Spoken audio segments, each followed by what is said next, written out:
इंदौर की माटी से उठी हल्दी की धूल, अमित शाह जी लाए हैं विजय का सिंदूर।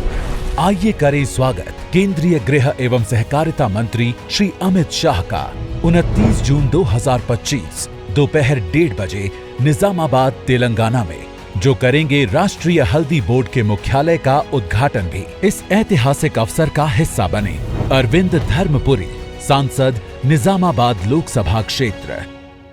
లా విద్యార్థినిపై గ్యాంగ్ రేప్, కోల్కతాలో దారుణం, కాలేజీలోని సెక్యూరిటీ గార్డ్ గదిలోనే కిరాతకం, ఓ విద్యార్థి ఘాతుకం, మరో ఇద్దరి సహకారం. వారిలో ఒకడు పూర్వ విద్యార్థి, తృణమూల్ కాంగ్రెస్ స్టూడెంట్ యూనియన్ నాయకుడట.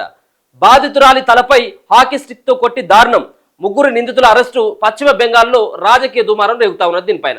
ఇక చూడు, ఒక కాలేజీలోనే ఉన్నటువంటి, కాలేజీలో చదువుతున్నటువంటి తోటి విద్యార్థిని సైతం కూడా ఈరోజు భరోసా లేకుండా వాళ్ళు ఒక మృగాల్లా రెచ్చిపోవడం, ఇదైతే నిజంగా ఇది దేశానికి అసలు మంచిదే కాదు. ఇది అసలు ఏ విధమైనటువంటి సంఘటనలు జరుగుతూ ఉన్నాయి అంటే, మహిళల పట్ల జరుగుతున్నటువంటి ఇటువంటి రేపులు కావచ్చు, భార్యలను భర్తలు చంపడం, భర్తలను భార్యలు చంపడం, లవర్ కోసం, ప్రియుడి కోసం ప్రియురాలు చంపడం, సో అమ్మను చంపడం, 10వ తరగతి చదువుతున్నటువంటి ఇటువంటి ప్రతిరోజు ఎక్కడో ఒకట ఇటువంటి సంఘటనలు, ఒక క్రూరమైనటువంటి రీతిలో జరుగుతున్నటువంటి సంఘటనలు చూస్తూ ఉంటే నిజంగా కూడా ఏం జరుగుతూ ఉంది అనేది అర్థం కానటువంటి పరిస్థితి.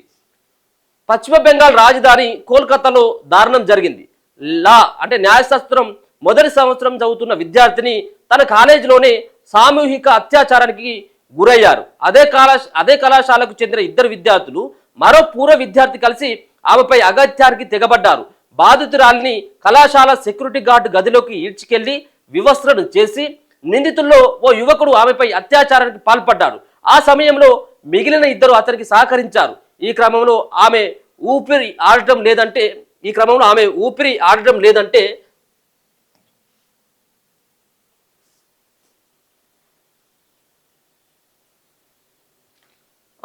ఇన్హేలర్ ఇచ్చిన నిందితులు ఆమె తలపై హాకీ స్టిక్ తో కొట్టారు. తమ మాట వినకున్నా, జరిగింది ఎవరికైనా చెప్పినా తల్లిదండ్రులను చంపేస్తామని ఆమెను బెదిరించి రాక్షసంగా ప్రవర్తించారు.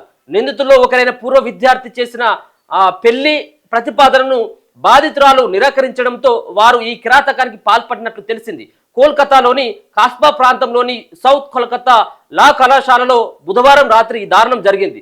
బాధితురాలు గురువారం చేసిన ఫిర్యాదు మేరకు పోలీసులు మనజిత్ మిశ్రా, జైబ్ అహ్మద్, ప్రమిత్ ముఖర్జీ అనే ముగ్గురిని అరెస్టు చేశారు.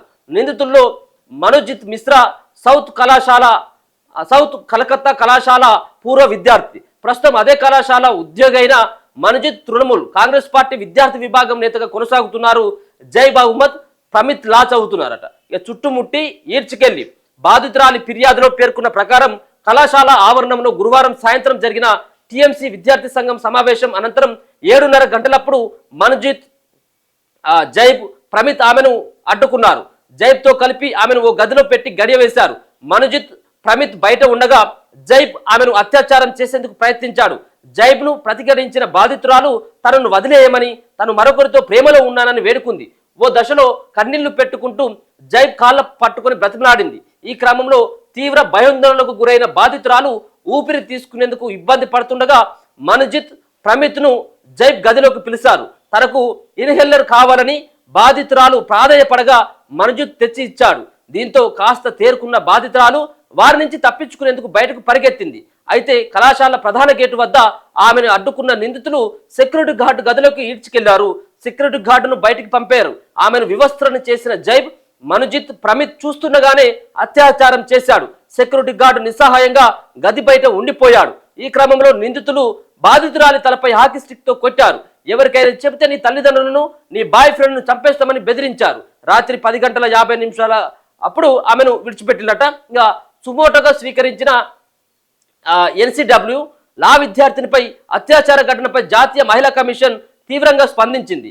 ఈ అంశాన్ని సుమోటోగా స్వీకరించిన ఎన్సీడబ్ల్యూ 3 రోజుల్లో తమకు నివేదిక ఇవ్వాలని కోల్కతా పోలీసులను శుక్రవారం ఆదేశించింది. మరోపక్క నిందితుల్లో ఒకరైన మనజిత్ టీఎంసీ విద్యార్థి విభాగం నేత కావడంతో రాష్ట్రంలో రాజకీయ దుమారం రేగింది. అధికార టీఎంసీపై బీజేపీ నేతలు తీవ్ర స్థాయిలో ధ్వజమెత్తుతున్నారు.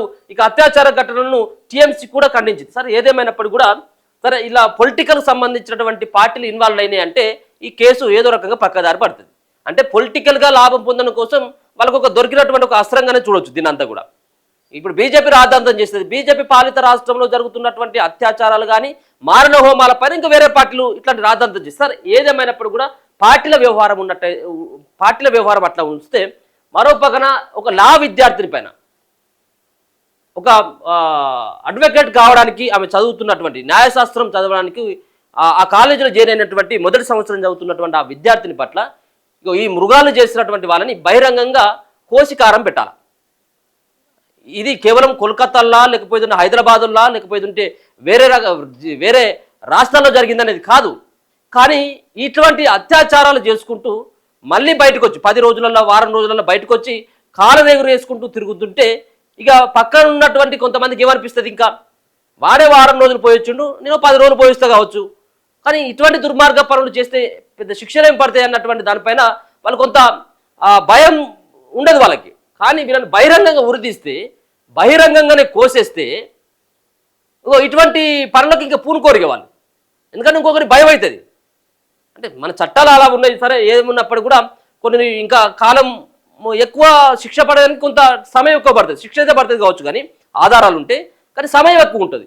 కానీ ఇటువంటి వాళ్ళపైన వేరే దేశాల్లో ఏ రకంగానైతే ఉంటాయో ఇమ్మీడియట్లీగా శిక్షలు పడేటి అటువంటి కనుక తీసుకొచ్చినట్టయితే ఉంటే ఇటువంటి కొంత ఫుల్ స్టాప్ చేయొచ్చు.